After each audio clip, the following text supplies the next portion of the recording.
Assalamualaikum warahmatullahi wabarakatuh. Alhamdulillah pada kesempatan pagi hari ini di tempat yang berbahagia di mana saya sekarang berada di gedung PDM Kabupaten Cirebon dan saya tidak sendiri. Kali ini saya kedatangan tamu seorang pelatih TS, Kang Andrian Sanrobi. Assalamualaikum Kang. Waalaikumsalam warahmatullahi wabarakatuh. Kang, kita langsung saja nih kayak pengen banyak tanya sih sebenarnya tentang kegiatan TS.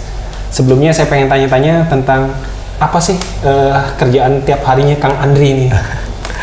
Kalau saya sebagai ASN Provinsi Jawa Barat, saya bergerak di bidang pengelolaan sumber daya air yang kemudian di bawah naungan Dinas SDA Provinsi Jawa Barat. Dan kegiatan tersebut sudah dilakukan udah berapa lama Kang? Kira-kira Kang? Alhamdulillah sejak tahun 95 saya masuk di Satgas Cisanggarung, kemudian Balai PSDA Cimanuk Cisanggarung ke sana, dan hingga saat ini sampai sekarang itu menjadi UPTD PSDA Wilayah Sungai Cimanuk Cisanggarung. Oke Kang, kalau keluarga sendiri Kang, gimana dengan keluarga nih? Sudah punya anak berapa yang ngomong nih? Alhamdulillah sudah dipercaya satu. Alhamdulillah. Laki-laki perempuan? Laki-laki. Laki-laki. Oke Kang, kita beralih ke masalah TS nih, tapak suci. Kalau dari berdasarkan biodata nih yang saya lihat Kang Andri ini bisa dibilang tidak ada sejarah titisan dari warga Muhammadiyah gitu kan, bener Kang ya? Secara keturunan langsung dari orang tua saya tidak, tapi memang ada hierarki dari kakek dulu itu aktivis Muhammadiyah di Mujahidin. Ya. Cuman dari orang tua saya non organisasi. Ya. Terus bicara ketertarikan nih Kang, ini kan tiba-tiba kok tertarik sama TS gitu? Apa sih yang melatar belakangnya gitu kan? Nah, ceritanya panjang Mas. Jadi memang mungkin sudah darah saya ini senang dan hobi pencak silat. Jadi kalau ada orang berlatih silat, saya selalu ingin ikut latihannya di mana gitu. Nah, sementara saya tinggal di Desa Kedaung, Kecamatan Cirebon Barat dulu ya, kalau sekarang Kecamatan Kedaung. Di sana ada sebuah masjid yang mengadakan latihan silat. Silat apa ini gitu ya? Pakainya merah-merah gitu, kemudian ada strip kuning, terus kemudian gerakannya juga tangkas, namun indah gitu. Akhirnya saya mencoba masuk ke sana dan ternyata di sana latihan pencak silat tapak suci. Usia berapa tuh Bang, kalau boleh tahu kan waktu itu? Saya masuk sekitar tahun 91. Ya, sekitar ya kelas 1 SMP lah. Wah, masih junior banget ya berarti ya waktu itu ya? Sekitar itulah, lagi senang-senangnya bermain. Oke Kang, selanjutnya nih Kang ya, proses tahapan dari yang tadinya dari SMP tiba-tiba masuk, itu ada kendala sih apa tidak gitu Kang, waktu proses awal-awal masuk ke TS itu? Nah, uniknya gini, saya itu dulu ya agak badung gitu, jadi ikut silat ini memang nggak direstui oleh orang tua. Oh, kenapa itu Kang? Unik nih. Karena takut tambah badung gitu. Oh, iya. Nggak bisa silat aja badung, apalagi latihan silat. Tapi kemudian setelah saya sembunyi-sembunyi dan kemudian hasil binaan dari tapak suci ini kemudian memperbaiki sikap-sikap saya, karena terus terang di tapak suci bukan hanya sekedar silat, tapi tentang iman dan akhlak itu menjadi sebuah karakter anggota silat tapak suci gitu. Akhirnya oleh orang tua disupport, khususnya ketika akan ujian. Nah, saya tidak bisa kemana-mana karena harus membayar iuran biaya ujian, sehingga saya jujur kepada ibu saya, dan setelah tahu akhirnya ibu saya mensupport dengan. Dan waktu itu berarti baru taunya setelah mau ujian gitu? Setelah mau ujian, ketika saya harus bayar ujian dan harus membeli seragam. Oh gitu. Tanggapan orang tua apa itu Kang waktu awal tahu gitu kan, kok tiba-tiba bisa-bisa masuk TS gitu, yang tadinya nggak direstuin sama orang tua gitu ya? Nah, ini uniknya di sini. Saya memang dulu sebadung-badungnya saya suka bermain di masjid. Dan kegiatan rutinitas mengaji, sholat fardu itu selalu di masjid. Saya dididik oleh ayah saya yang memang disiplin, tegas gitu ya, keras, dan ibu saya yang mendidik saya. Dan kemudian di situ ada kegiatan silat di masjid, jadi mungkin tidak begitu diperhatikan waktu, karena ketika saya di masjid ya mungkin kegiatan rutin biasa, tapi kemudian ada silat di sana. Nah, kebetulan pelatih silat itu paman saya, dan DKM-nya adalah kakek saya, dan paman saya ini alumni SMA Muhammadiyah Kedabu ketika itu. Kalau boleh tahu kan ya, pencak silat itu kan banyak.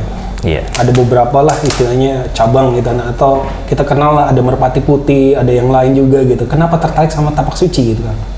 Nah, jujur awalnya tidak tahu saya. Yang saya tahu hanya pencak silat itu ada aliran Jawa, ada aliran Sunda gitu ya. Seperti terkenal dengan istilah Cimande, Cikalong, kemudian ada yang bersifat keras seperti karate atau taekwondo. Itu saya tidak tahu.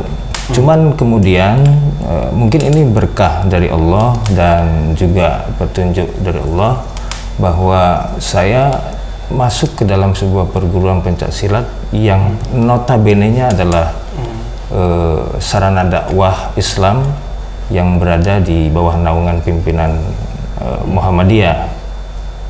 Dan ternyata tapak suci ini adalah ortom Muhammadiyah. Nah, mengenai pertanyaan tadi mengapa saya tapak suci, ya itu kodrat ilahi mungkin ya. Tapi kemudian setelah tahu beberapa perguruan yang ada di Indonesia, saya sampai saat ini dan merasa yakin tapak suci yang terbaik untuk saya. Gitu. Ya. Gini juga kan, di Muhammadiyah itu kan identik dengan yang namanya pengkaderan, dan pengkaderan juga itu butuh yang namanya identitas. Di saat itu sudah punya identitas belum sih kan? Artinya kayak MBM atau apa gitu kan, karena di Muhammadiyah itu kan mencirikan warga Muhammadiyah harus memiliki gitu kan. Ya. Nah inilah fungsi ortom di dalam pengembangan dakwah gitu ya. Pengembangan dakwah sayap Muhammadiyah di lingkungan pemuda olahraga khususnya di pencak silat. Ada beberapa tahapan di tapak suci itu. Yang pertama tentu rekrutmen ini boleh siapa saja masuk, walaupun memang ini ortom Muhammadiyah, tapi anggota-anggota di tapak suci ini dari berbagai macam elemen, bahkan dari agama non muslim pun banyak, kemudian dari di luar Muhammadiyah pun banyak. Bahkan setelah saya mendalami, tapak suci ini ada di mana-mana. Jadi bukan sekedar di lingkungan Muhammadiyah, di sekolah negeri banyak gitu ya, kemudian di kampus-kampus negeri juga banyak, di masjid-masjid, di masyarakat. Nah, mengenai persyaratan-persyaratan administrasi itu mengikuti dengan sendirinya sesuai dengan jenjang tanggung jawab ketingkatan. Di tapak suci itu ada 3 level tingkat pendidikan. Yang pertama itu level siswa, yang kedua itu level kader atau pelatih, yang ketiga itu level pendekar.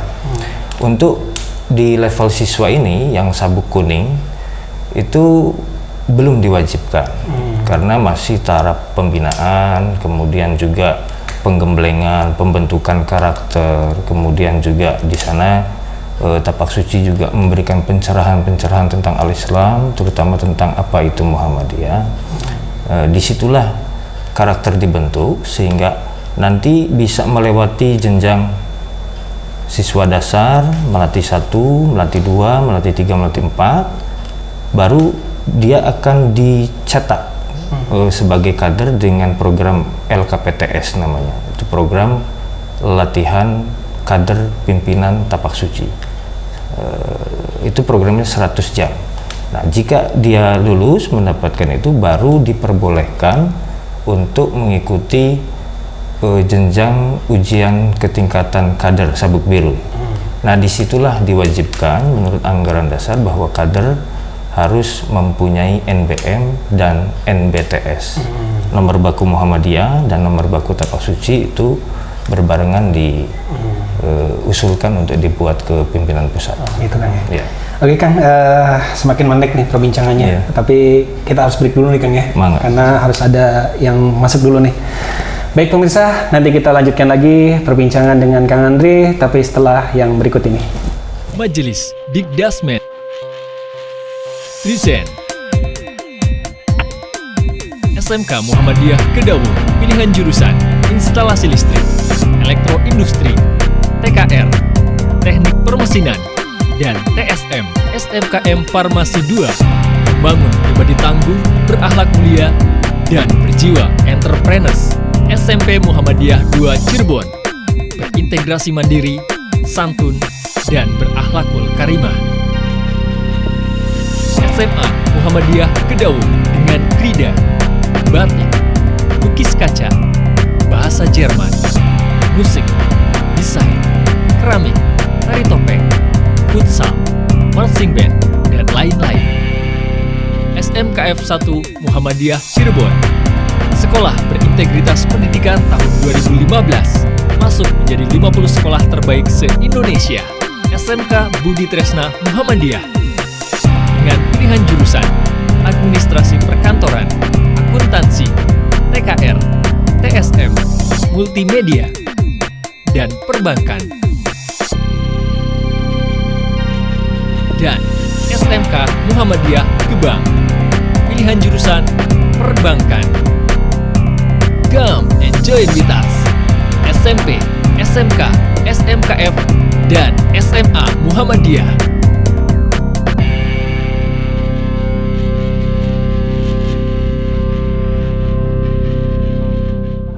Sekarang kita ada di season yang kedua, di mana masih dengan Kang Andre. Kang, ini ada pertanyaan lagi Kang. Syarat masuk untuk ke TS, kira-kira ada nggak sih? Jadi untuk syarat masuk mengikuti latihan tapak suci itu sebetulnya cenderung tidak ada sebetulnya. Jika memang ada kemauan, tapi tentunya di sini ada sebuah metode pelatihan yang memang ini dipandu dari ilmu keolahragaan dan ADART tapak suci. Jadi dianjurkan untuk mengikuti latihan ini ketika anak usia 10 tahun. Namun jika anak itu mau dan kita pun bisa menyesuaikan metode latihannya, itu bisa-bisa saja anak usia dini masuk. Tentunya tidak kepada unsur pencaksilat bela diri, tapi misalkan untuk pencaksilat seni gitu ya, untuk pertunjukan, demonstrasi yang bersifat pencaksilat seni gitu. Tapi kemudian di tapak suci tidak terbatas, sampai usia berapapun ada. Bebas ya berarti Kang? Bebas ya, tidak ada batasan umur kecuali mungkin umur minimal untuk yang layak untuk diberikan pembinaan sebuah disiplin pencaksilat gitu. Kalau untuk di TS sendiri, ini ada nggak sih Kang kejuaraan-kejuaraan yang istilahnya melibatkan tapak suci gitu kan, entah tingkat nasional, daerah dan lain sebagainya, ada nggak? Iya, kejuaraan-kejuaraan itu memang sudah ada program baik dari pemerintah maupun dari internal tapak suci. Kalau dari pemerintah itu biasanya reguler ada semacam kejurda, kejurwil gitu ya. Khususnya di Dinas Pendidikan itu ada pekan olahraga kota kabupaten, provinsi, nasional gitu kan. Nah, untuk eksternal di kalangan pencaksilat di IPSI sendiri kadang-kadang suka ada kejuaraan-kejuaraan seperti yang tingkat daerah, tingkat wilayah maupun tingkat nasional, bahkan tingkat dunia seperti pernah ada Belgia Open gitu kan, atau misalkan kejuaraan-kejuaraan dunia yang lainnya. Khususnya untuk pembinaan di tapak suci itu sudah diprogramkan dari pimpinan pusat. Di sana ada program-program yang reguler, itu merupakan evaluasi dan kalender kegiatan seperti kejurda, kejurwil, dan kejurnas. ini unik nih Kang, ada sebutan pendekar kalau nggak salah di Iya. Tapak Suci. Kenapa sih diberi nama pendekar gitu? Ada sejarahnya nggak kalau boleh tahu Kang? Selain itu normatif dari peraturan level ketingkatan di Tapak Suci, memang identik untuk kalangan yang dianggap mahir di pencak silat, khususnya budaya di Indonesia, gitu ya, di Melayu, itu sebutannya pendekar. Pendekar. Gitu ya. Namun di Tapak Suci itu dibakukan di dalam sebuah level ketingkatan di sana bahwa pendekar adalah tingkatan yang sudah melalui tingkatan kader, kemudian melakukan ujian tingkat pendekar. Berarti kata-kata pendekar itu tidak sembarangan Kang, harus melewati level-level tertentu ya? Iya, tahapannya jelas. Gitu. Kalau bisa saya jelaskan bahwa untuk ujian sabuk kuning siswa itu melakukan evaluasi ujian kenaikan tingkat itu setiap 1 semester sekali.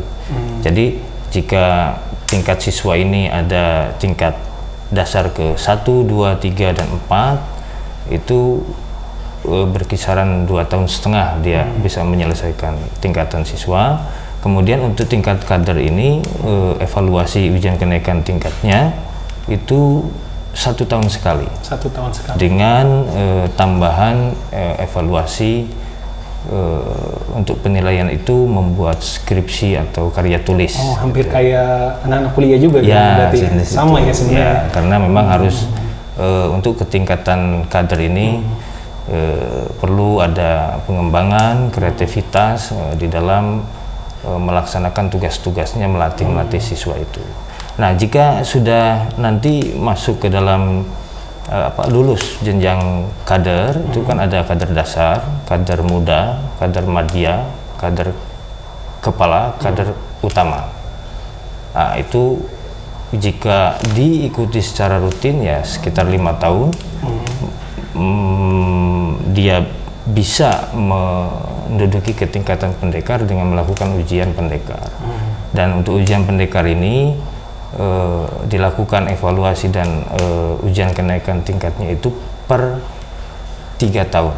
Jadi 3 tahun baru boleh bisa melaksanakan ujian ketingkatan selanjutnya dengan syarat.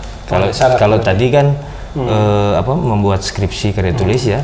Kalau tingkat pendekar harus membuat atau menciptakan keilmuan baru, seperti gitu. tesis gitu. Tesis ada sama penelitian ya, dan lain sebagainya. Ya, hanya bedanya mungkin harus ada minimal gerakan yang berbeda mungkin ya. Iya, penemuan gerakan-gerakan baru yang nanti akan diuji di Saresehan Pendekar Nasional. Ya. Yang kita tahu Kang ya, artinya di Muhammadiyah sendiri sebenarnya banyak sekali ortom gitu kan. Iya. Nah, saya yang pengen tahu adalah apa sih yang membedakan Tapak Suci dengan ortom-ortom lain yang ada di Muhammadiyah itu? Iya. Yang pasti bedanya silatnya ya, silatnya, olahraganya gitu. Tapi menurut penelaahan saya sebagai komponen Tapak Suci yang sangat terbina oleh Muhammadiyah, bahwa saya berpendapat Tapak Suci ini mirip seperti miniatur Muhammadiyah. Kenapa? Coba kita lihat misalkan di pemuda Muhammadiyah, segmentasinya pemuda, bahkan dibatasi umur. Kemudian di putri Muhammadiyah, segmentasinya di Nasihatul Aisyah ya, itu segmentasinya adalah putri-putri Muhammadiyah. Di Aisyah segmentasinya adalah ibu-ibu Muhammadiyah. Di Tapak Suci ini dari anak kecil sampai kakek-kakek ada gitu. Mungkin yang bisa menandingi segmentasi Tapak Suci HW ya, HW. Jadi dari mulai usia dini sampai ke orang tua ada di sana. Itu mungkin yang membedakan. Di samping pula segmentasi dakwahnya tidak terbatas. Artinya bahwa kita bisa masuk ke masjid-masjid, kita bisa masuk ke kelompok pemuda, kita bisa masuk ke sekolah-sekolah negeri, kampus-kampus negeri dan swasta. Artinya tidak ada batasan sebuah segmentasi dakwah gitu. Sementara untuk yang lain mungkin ada batasan-batasan itu. bahkan tapak suci sendiri bisa masuk ke ortom-ortom melakukan pembinaan sebagai kelengkapan kelengkapan dari kegiatan-kegiatan seperti misalkan kita melatih kokam. Oke Kang, kayaknya semakin menarik nih Kang. Tapi kita nanti lanjut lagi setelah yang satu ini. Baik pemirsa, nanti kita akan lanjut lagi setelah yang satu ini. Majelis Dikdasmen Present SMK Muhammadiyah Kedaung, pilihan jurusan Instalasi Listrik, Elektroindustri, TKR, Teknik Permesinan, dan TSM SMKM Farmasi 2 membangun pribadi tangguh, berakhlak mulia, dan berjiwa entrepreneurs. SMP Muhammadiyah 2 Cirebon berintegrasi mandiri, santun, dan berakhlakul karimah. SMA Muhammadiyah Kedaung dengan krida batik, lukis kaca, bahasa Jerman, musik, desain, keramik, tari topeng, futsal, marching band, dan lain-lain. SMKF 1 Muhammadiyah Cirebon, sekolah berintegritas pendidikan tahun 2015, masuk menjadi 50 sekolah terbaik se-Indonesia. SMK Budi Tresna Muhammadiyah dengan pilihan jurusan Administrasi Perkantoran, Akuntansi, TKR, TSM, Multimedia, dan Perbankan. Dan SMK Muhammadiyah Gebang, pilihan jurusan Perbankan. Come and join with us. SMP, SMK, SMKF, dan SMA Muhammadiyah.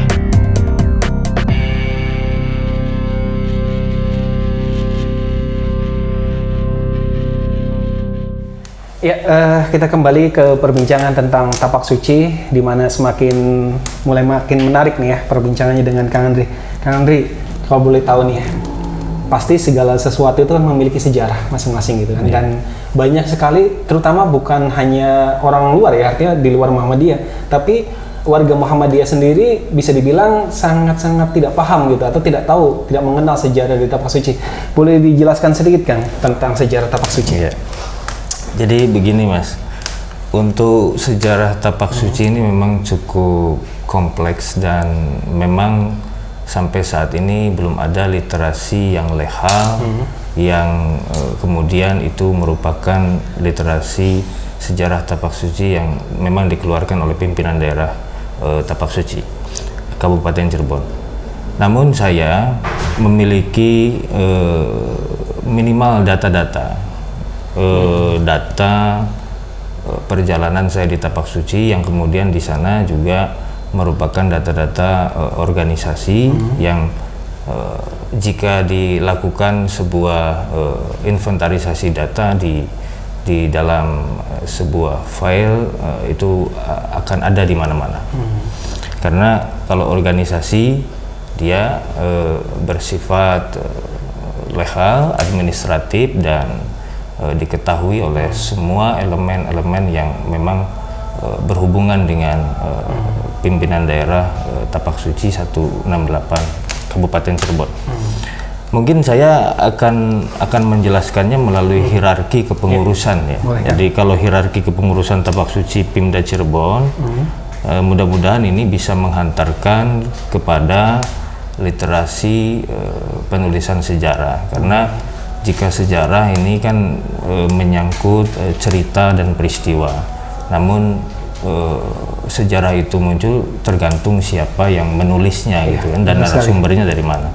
Tapi dengan hierarki kepengurusan ini, insya Allah ini berbasis data sekunder yang merupakan data-data yang dimiliki oleh setiap lembaga atau organisasi. Jadi awalnya begini Mas, bahwa tapak suci ini berdiri itu di Cirebon sejak tahun 1987. Ketika itu belum pimpinan daerah, ketika itu di Cirebon ini sebagai cabang dari Bogor. Masih cabang? Ya, waktu itu cabang dari Bogor. Menurut keterangan dari sesepuh tapak suci gitu ya, seperti Pak Ehon, Pak Muksidi gitu ya, bahwa dulu cabang dari Bogor ini diketuai oleh Mas Urip Kosasi dan sekretarisnya Mas Amir Rahim. Dari perjalanan 1 tahun ini kemudian terbentuklah pimpinan daerah 121 kota dan Kabupaten Cirebon, karena masih jadi satu karena pimpinan daerah Muhammadiyah-nya pun masih kota Kabupaten Cirebon, sehingga pimpinan daerah Tapak Suci ketika itu 121 itu adalah kota dan kabupaten. Ketika tahun 1988 sampai 1993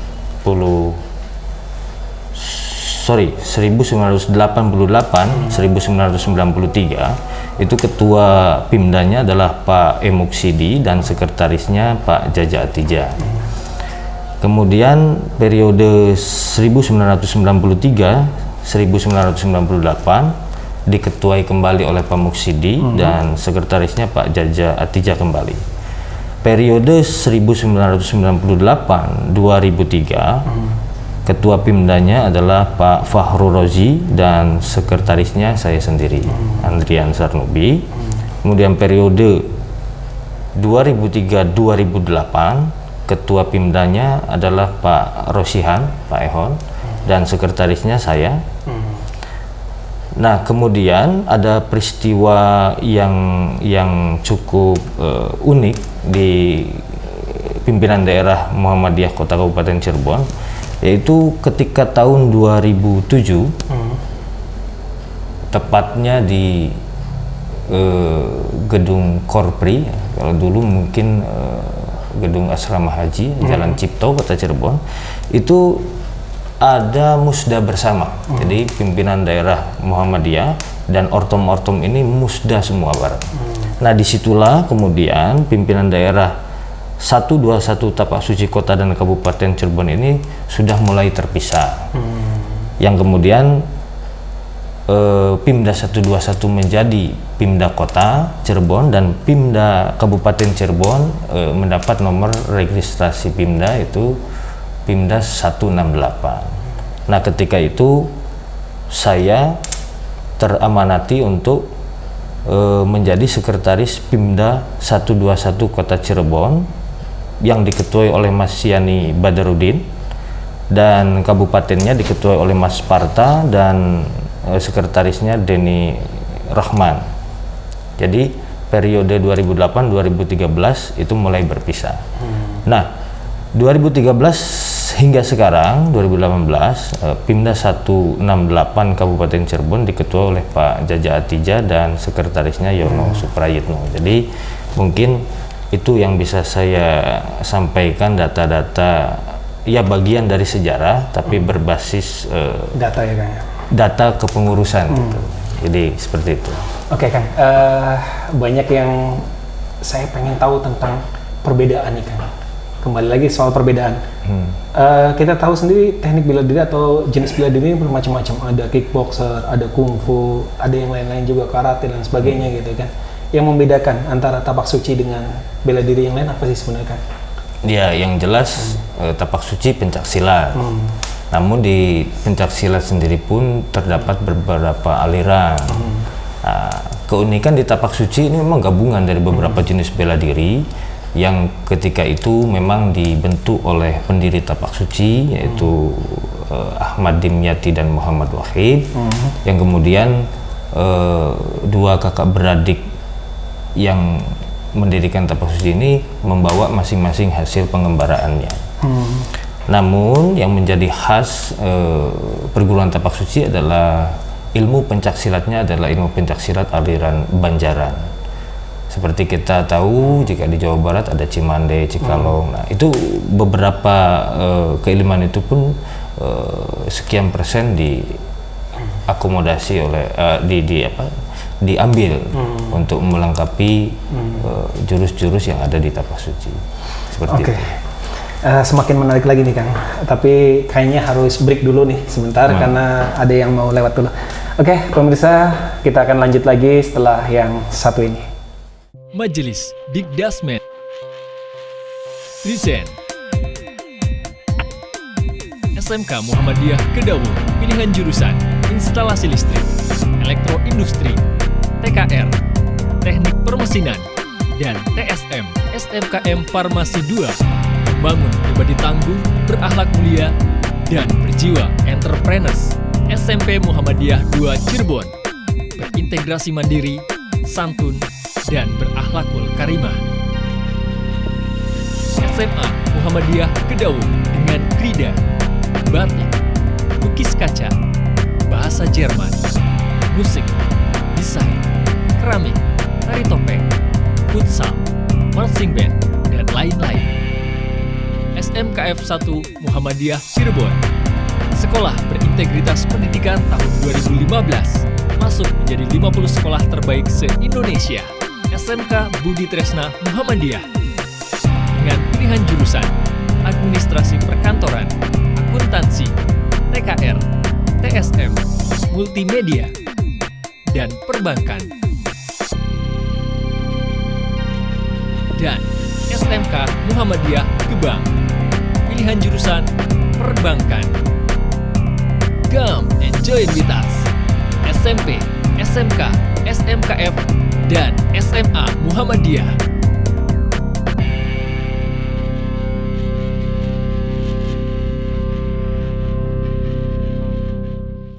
Ya, baik pemirsa, kita kembali lagi dengan perbincangan yang makin menarik dengan Kang Andri Sanubi. Kang, kalau boleh tahu nih Kang, ada tidak sih atlet dari Tapak Suci khususnya ya, entah mengikuti event nasional ataupun bisa dibilang setingkat Asia gitu kan? Ada nggak kira-kira Kang? Secara global, Tapak Suci ini sangat aktif di event-event kejuaraan, baik tingkat regional, nasional maupun internasional. Namun saya sendiri pernah menjadi atlet Porda 8 kalau nggak salah di Bogor tuh, sekitar tahun berapa ya saya agak lupa, kalau nggak 99 2000 ya. Itu pernah. Kemudian juga untuk kejurwil tahun 97 saya juga pernah mendapatkan medali emas untuk kelas Wiragana Putra. Ketika itu lumayan juga lawan saya juara nasional tingkat mahasiswa. Luar biasa ya. Nah, untuk Tapak Suci sendiri itu selalu aktif di dalam event maupun internal maupun eksternal. Di eksternalnya seperti di Jurda gitu ya, di Porda, kemudian PON.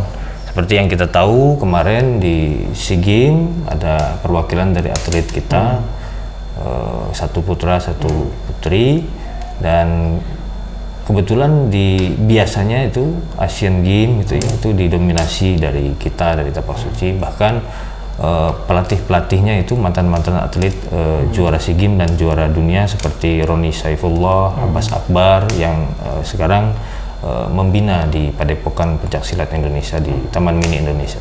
Gitu Kang ya. Kang, ini dengar kabar katanya kalau nggak salah sekarang melatih juga di TS ya, baik UPTD ataupun instansi pemerintahan. Itu seperti apa sih Kang? Iya, jadi kebetulan waktu saya memang agak sempit karena memang saya berada di wilayah kerja pelayanan sumber daya air, sehingga saya tidak banyak melatih di luar lingkungan kerja gitu.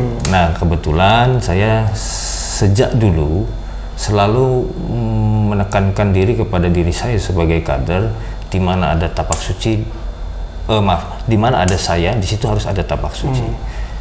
Diawali dulu ketika saya kelas 2 STM Negeri Cirebon, saya mendirikan Tapak Suci dengan dibantu guru saya, terus terang. Walaupun di luar Muhammadiyah ya, guru saya itu Pak Himawan Ismanwadi, guru fisika. Beliau kebetulan memiliki teman pelatih Tapak Suci Belanda, sehingga antusias sekali itu.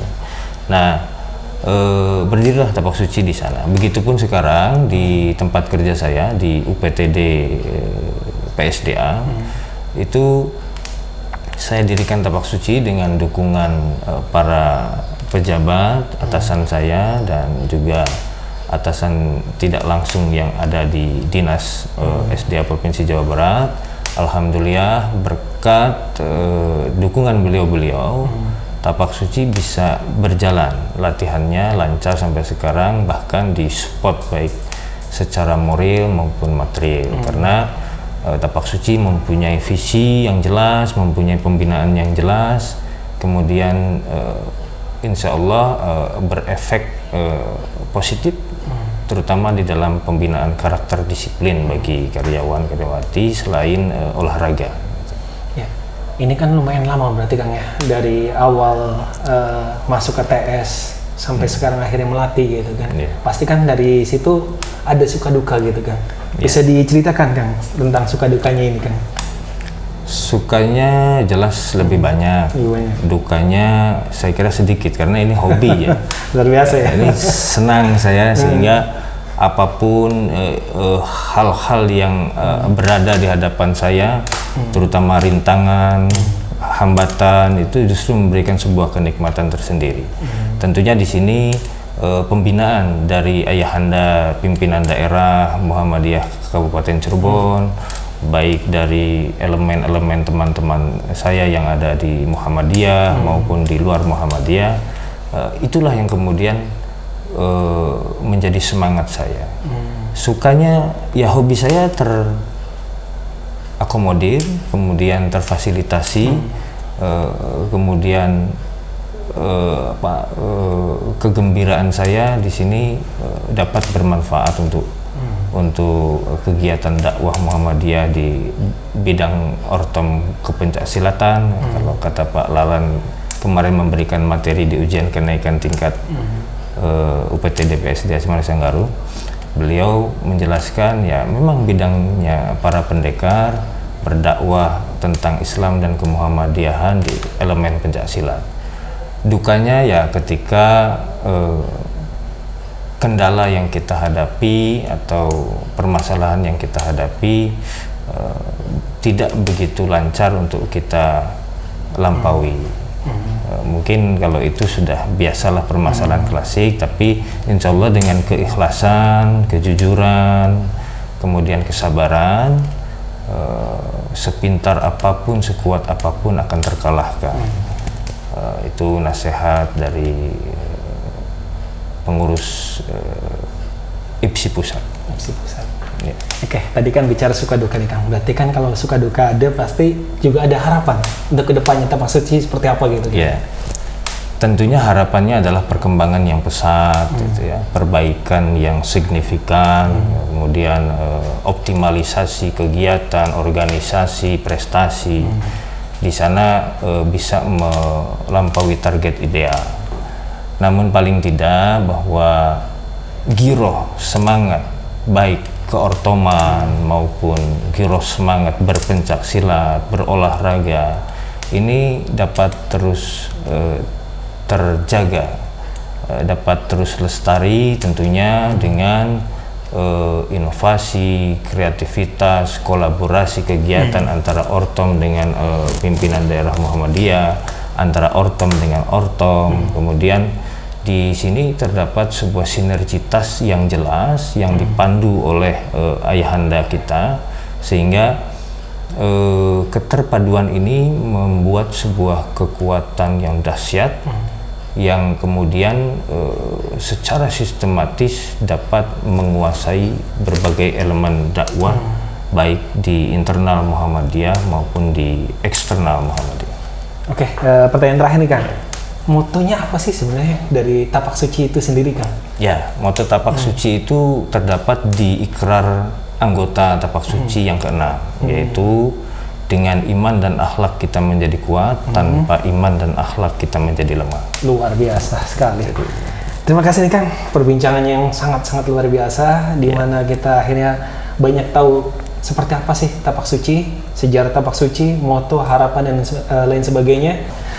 Baik pemirsa, itu tadi perbincangan saya dengan Kang Andri, di mana tadi kita tahu bahwasanya bagaimanapun kalau kita lakukan itu dengan hobi, dengan hati, itu akan menjadi sesuatu yang sangat nikmat. Akhirnya saya dengan Kang Andri harus pamit undur diri. Terima kasih banyak. Fastabil khairat. Wassalamualaikum warahmatullahi wabarakatuh. Terima kasih Kang Andri.